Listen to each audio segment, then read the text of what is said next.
Chapter 11. Kurt Olson's Grenade. Kurt Olson was comfortably surprised at how relaxed he felt as he sat on the carpeted floor of what used to be Tony Taffy's bedroom. Down and across the hall was the door to the master bedroom, where Kurt Olson assumed that Eva Marie Taffy would sleep tonight. A distance of 10 feet separated the doors of the two rooms. If all went as planned, Kurt Olson would sneak through the darkened house later tonight, and he would then kill Eva Marie Taffy in her sleep. Earlier in the evening, shortly after dark, Kurt Olson had tossed a hand grenade into a fenced-in power substation. The resulting explosion demolished one transfer and damaged all of the substation's hardware. Thousands of homes in the Oxford area, including the home of Eva Marie Taffy, would be deprived of electrical power. Kurt Olson had purloined his grenade collection 2 years ago when a cache of weapons had been confiscated from a henchman of an international drug cartel. He had always been curious as to whether or not the grenades were still alive. Tonight, he answered that question about one of them. Through a cold drizzle, Kurt Olson puttered Mr. Patel's moped a few hundred feet from the targeted substation. He parked the bike on the edge of a neglected lot that was bordered on each side by modest homes. He surveyed the area and noticed that the moped would have no protection from flying metal. He gently rested it on the side. He casually strolled up to the partitioned wizardry and studied its components under the faint illumination of a distant streetlight. There were no trees or other barriers to hide behind. Kurt Olson would have to pull the pin, hurl the grenade, count to 3, and drop to the ground.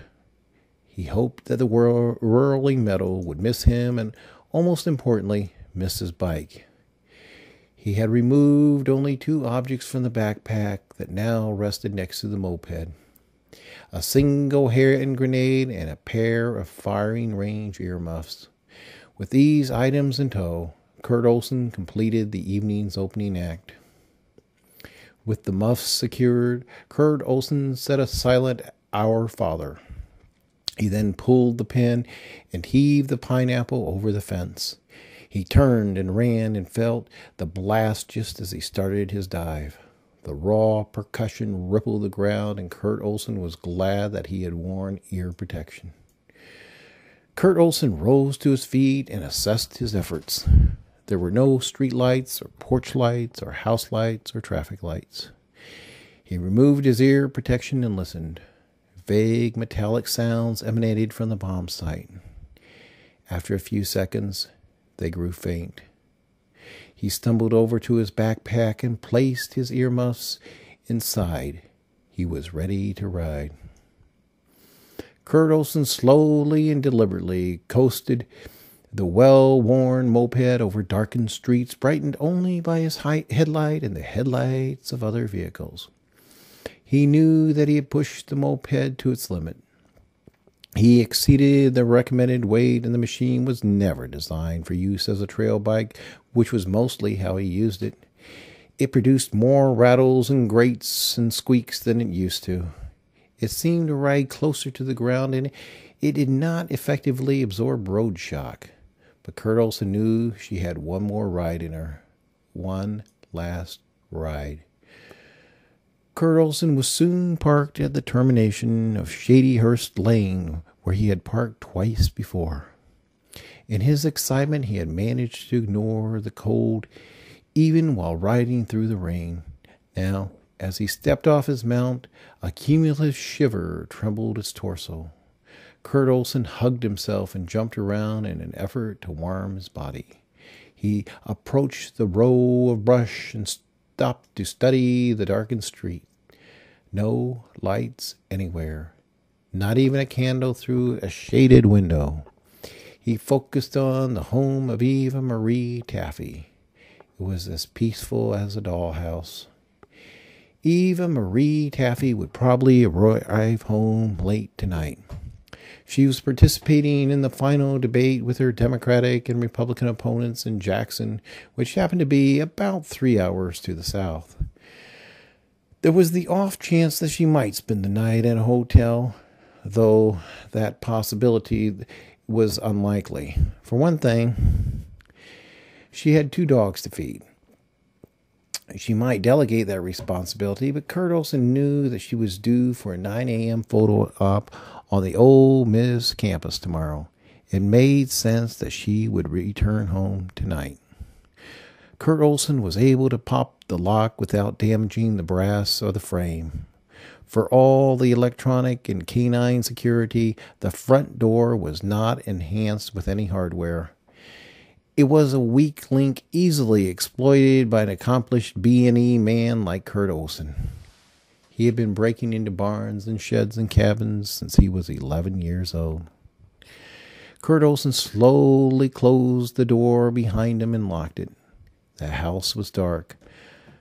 Darker than Kurt Olson had expected. He removed his backpack and placed it on the floor.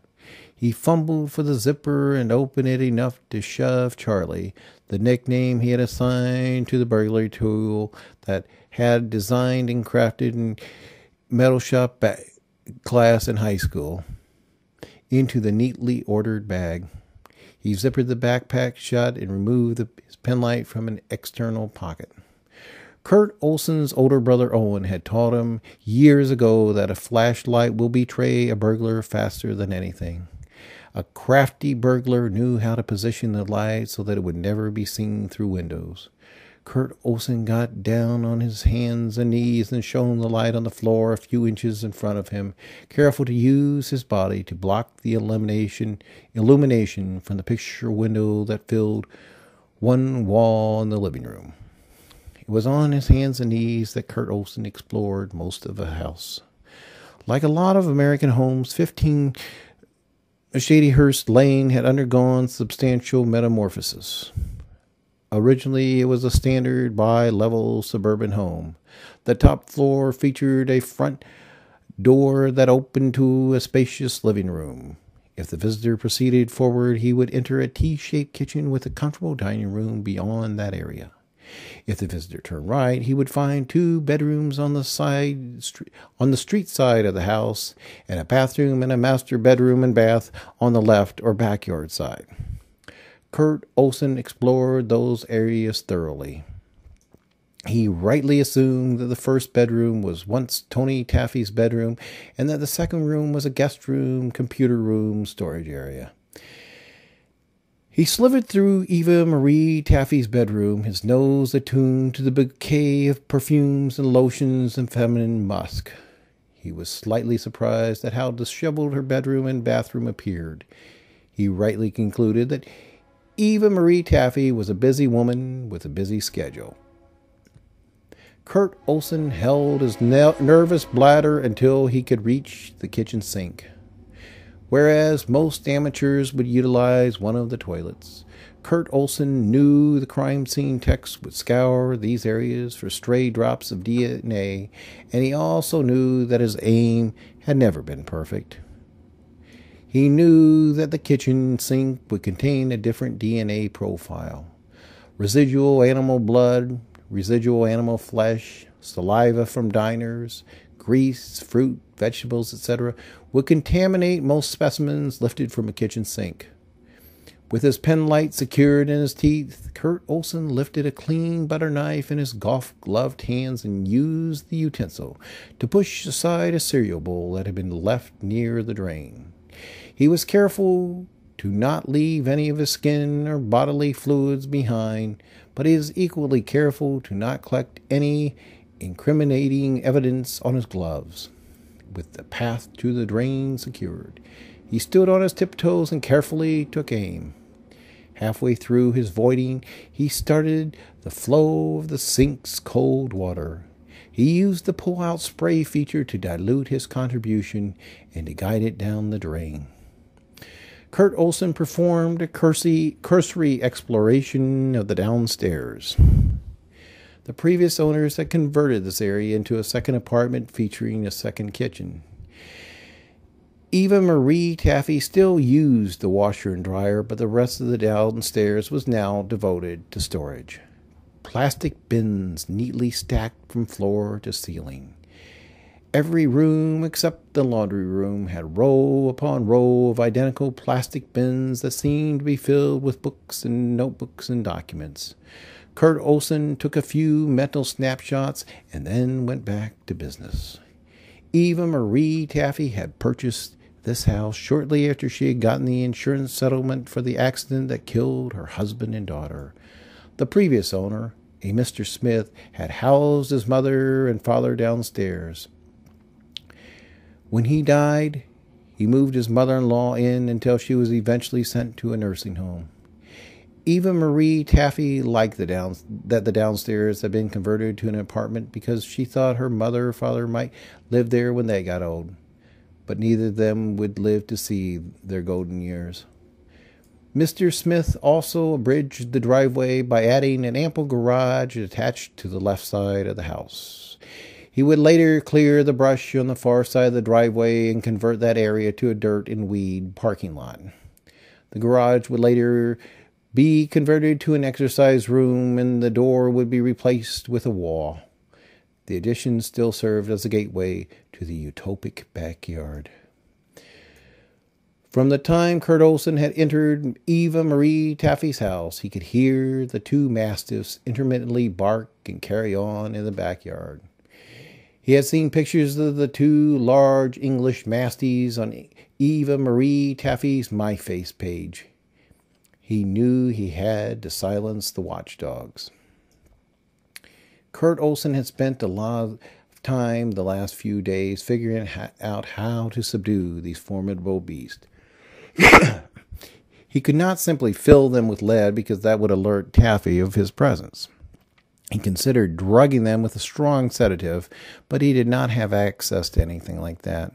He had contemplating distracting the dogs with a variety of substances that could be purchased at a bait shop, but he considered them unreliable. He ultimately decided to intimidate the dogs with his taser. Kurt Olson exited the kitchen and descended the stairs that led to the backyard. He shone his penlight out onto the large wooden deck and saw the sad eyes of two monsters named Milton and Rose. Anxious to come inside, the two brutes patiently waited in the freezing rain instead of waiting in their straw-lined doghouses. Kurt Olson gripped the doorknob with his gloved right hand.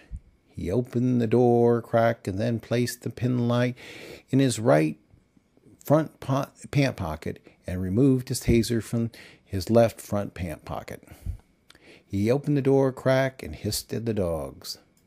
The larger dog lunged at Kurt Olson's face, and he never saw the taser that would be applied to his chest. A sharp shock was delivered to Milton, and the cur yelped and plowed into the deck's railing, knocking several spindles onto the lawn. He regained his balance and slinked off to a far corner of the deck. Rose repeated her mate's error, and when she lunged at the figure in the doorway, she would catch an electric shock on the chin that would cause her to howl and fall down the wooden stairs in her retreat. Kurt Olson closed both doors and relocked the interior door as he had found it. He knew that Eva Marie Taffy would bring them inside for the night. He figured the dogs might bark and act funny, but they would probably keep a safe distance from him. If the dogs did not give space when they would ultimately be let in the house, then Kurt Olson would blow them away before eliminating Eva Marie Taffy. He might also have to waste any security escort she might have with her. Kurt Olson had read online that Eva Marie Taffy traveled with a bodyguard since someone had tried planting a bomb underneath her car. Kurt Olson was ready to do what needed to be done. The next order of business was to find a hiding spot. Tony Taffy's old bedroom seemed to be the perfect place. Being street side, Kurt Olson would be able to tell when a car pulled into the driveway. It featured a large closet with sliding doors. Kurt Olson thought he might wait inside the closet and then come out when things got quiet. Unfortunately, most of Tony Taffy's closet was stuffed tighter than Fibber McGee's. No wonder he could sleep under his desk and live out of his office. He had all of his worldly possessions packed away at his mother's house. The rack was jammed with shirts and coats and pants and shoes hung on shoe racks that lined the wall. On the floor was a toolbox, a bowling ball in a bag, and boxes and more boxes. Kurt Olson briefly considered moving some of the boxes under the bed, but the space under the diminutive twin-size sleeper was also crammed with boxes and bins. Fortunately, the bed did not rest flush against the street-side wall. There was perhaps a foot of unused space. Kurt Olson got to work and stuffed shirts and jackets and boxes from the closet into the newfound reservoir. When he had a small space cleared, Kurt Olson stepped into the closet and gently slid the door shut. He had improvised an adequate spider hole. With a little bit of time on his hands, Kurt Olson carefully removed his night vision goggles from his backpack and applied them to his head. He had considered wearing them upon entering the house, but decided not to. He had never used his goggles indoors, and from past experience he knew that it could take several minutes to reorient oneself after the onset of application.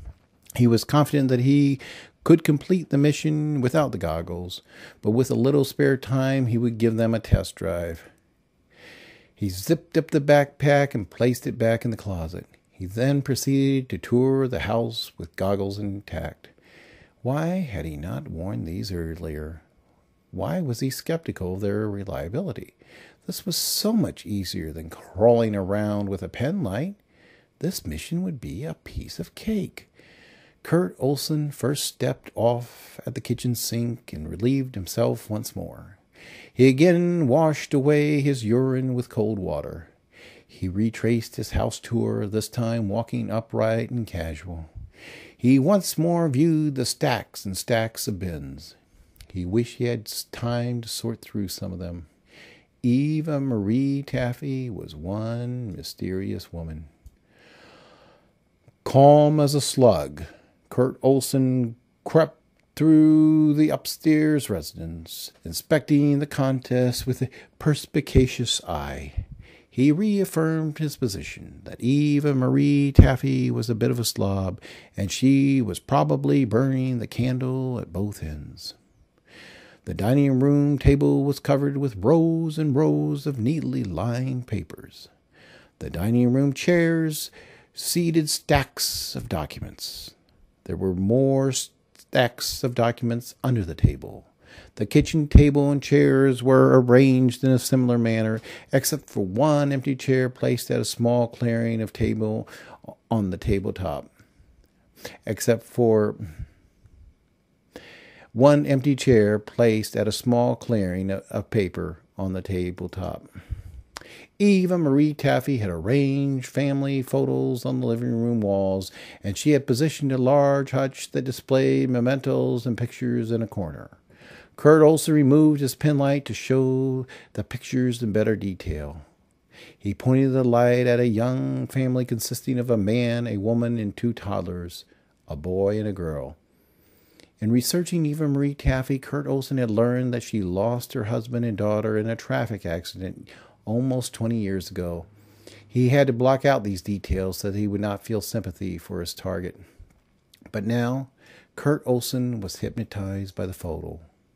Even in the poor lighting, one could see that the mother was a young Eva Marie Taffy.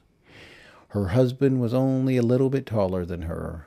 The older child had ribbons in her hair. The baby had to be Tony Taffy. Kurt Olson studied every detail his adaptive mechanisms allowed him.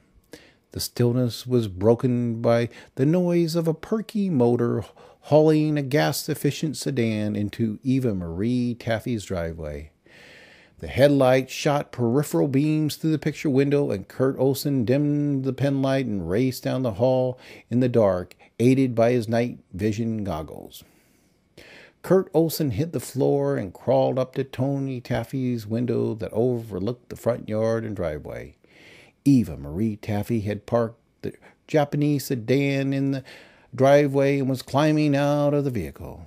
There was a second vehicle, a greenish Grand Marquis, that parked on the side street parallel to the house. A large man stepped out of the Grand Marquis. Kurt Olson could not make out a lot of detail, but it was obvious the man was tall and broad-shouldered. Was this a security detail or a love interest? Either way, Kurt Olson was prepared to inflict collateral damage. The pair made a noisy entrance through the front door. Eva Marie Taffy led the way, and her escort shone a large flashlight behind her. Whoever the mystery man happened to be, he had a booming voice that announced his intentions. "These electrical torches will run for 8 hours without a recharge. I'll put one in the living room, one in the dining room. I'll put one in the kitchen and one in your bedroom. Then I'll be on my way." In a lilting but loud voice, Eva Marie Taffy revised the lighting strategy. She asked her escort to place one torch in her bedroom, one in her bathroom, one on the dining room table, and give her one so that she could illuminate the path to the back door to let the dogs in. With his finger on the trigger of his .38, Kurt Olson calmly squatted in the closet of Tony Taffy's bedroom. With the sliding door slightly open, he was able to detect the flashlight's frenetic rays as they bounced past the room. The mystery man planted the electric torch somewhere in Eva Marie Taffy's bedroom, and its illumination poured out of the room through the open door to the room where Kurt Olson was now hiding. The bedrooms were on opposite sides of the hallway. Eva Marie Taffy's room was at the very end of the hall, whereas Tony Taffy's old room was situated in the middle of the upper floor. But the respective doors were but a few feet away from each other, and it was Eva Marie's habit to leave doors open, so Kurt Olson did not dare close Tony Taffy's door. The burly escort completed his task, and he sloshed his muddy feet back to the dining room, where he met with Eva Marie Taffy. The dogs barked nervously, and Eva Marie Taffy yelled for them to be silent. They barked some more, and she pinched the larger dog on his chest bone with her acrylic nails and snarled at him.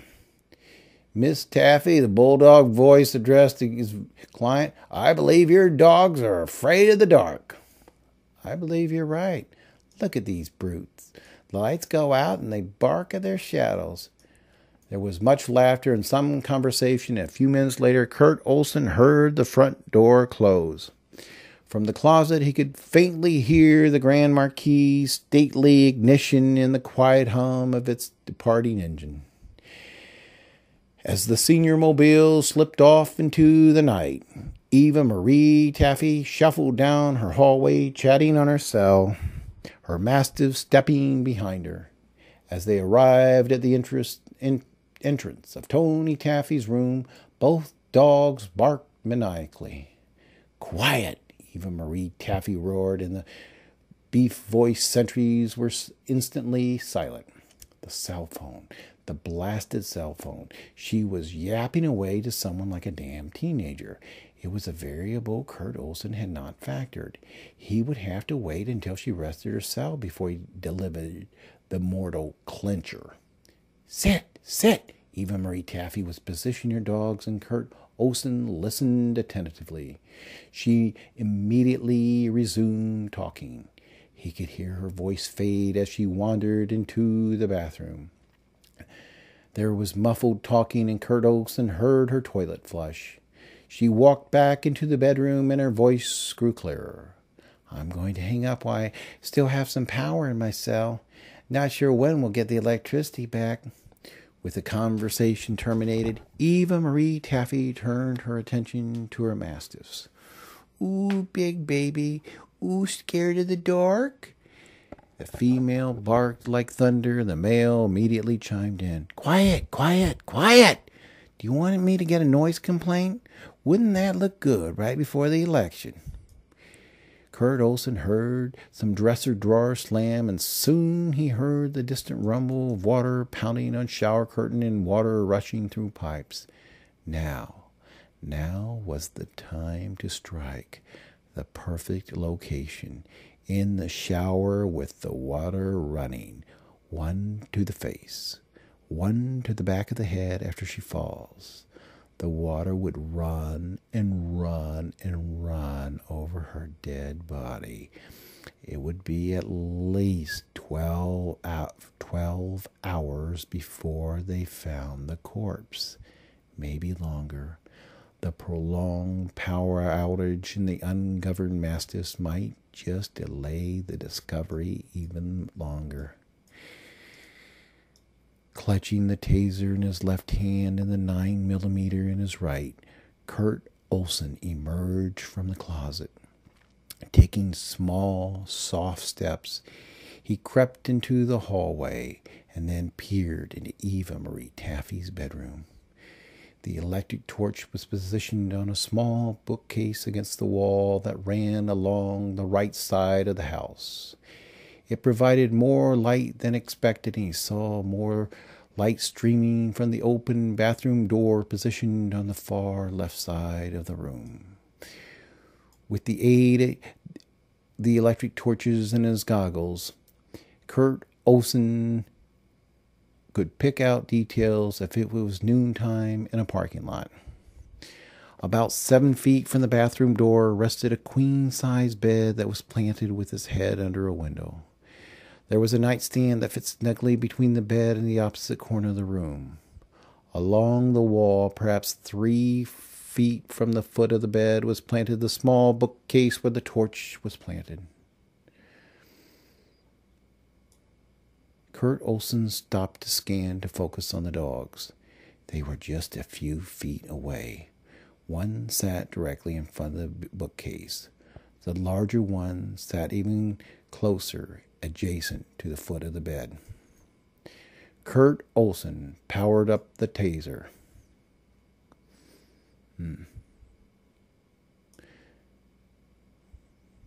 Kurt Olson powered up the taser, and the electric hum prompted both animals to whimper and run into the corner farthest from the bathroom door, where they cowered in obvious fear. Homestretch. Kurt Olson was about to conclude a nightmare from which he thought he would never awaken. Soon he would be coming home, and when he would make a fresh start of his life. But then something on the crowded wall caught Kurt Olson's eye. The right wall was stuffed with dozens of framed photos packed together like a phone booth gallery. They were all pictures of the Taffy family, and no photo had been emphasized by the decorator. But in the thick of this cluster, something jumped out at Kurt Olson. There was a picture of someone, perhaps a young Eva Marie Taffy, with her back to the viewer, holding 2 toddlers who stared directly into the pit of the camera. The baby staring over the left shoulder was Tony Taffy. The toddler staring over the right shoulder was his deceased sister, Danielle. Kurt Olson looked into the girl's eyes and wished he had not done so. The face showed no expression, and it showed every expression: surprise, awe, confusion, wonder. And she was dead. Kurt Olson was hypnotized. From who knows where, a child traveled here to inhabit this photo on this night. This little girl traipsed the fabric of time to look directly into Kurt Olson's frightened soul. All was still. Too still. Suddenly, Kurt Olson came crashing back to where he stood, and he felt dizzy. The showering had stopped, and Kurt Olson could hear the faint stirrings of Eva Marie Taffy drying herself with a fluffy towel. She sang a feckless version of "It's All in the Game." How appropriate. It's all a game. Just a game. And Kurt Olson was about to win. Suddenly, Kurt Olson's head turned back to the photo. The dead girl's stare sent a wave of shivers throughout his body, and a clear voice in his head shouted, "Go." Kurt Olson struggled to make sense of the situation. Did the voice command him to go and complete the mission, or... Kurt Olson glanced at the illuminated doorway and then back at the photo. Go! He now knew exactly what the command meant. Kurt Olson silently dashed back to Tony Taffy's room. He gently slid the closet door open and grabbed his backpack. He slowly slid the door shut and then sneaked down the hallway to the living room. He mutely left through the front door and carefully closed the door behind him. For the first time in years, Kurt Olson reflected on spiritual matters. Even on Mr. Patel's moped puttering back to the Nugo in the last brushstrokes of drizzle, he felt the presence of that eerie little girl. He thought about spirituality on the long drive back to the Sawmill Lodge. He thought about spiritual matters when he showered and when he snacked on Oreos and warm Cokes before falling asleep. Kurt Olson fell asleep, holding strong to the opinion that he had done the right thing by sparing Eva Marie Taffy's life. He dreamed a gaga dream that was hard for him to remember later, but it reinforced the feeling that he had done the right thing. He would eat pancakes at Waffle World and reflect that he had done the right thing. He would hold fast to that opinion until he had one last conversation with Leo Kelly.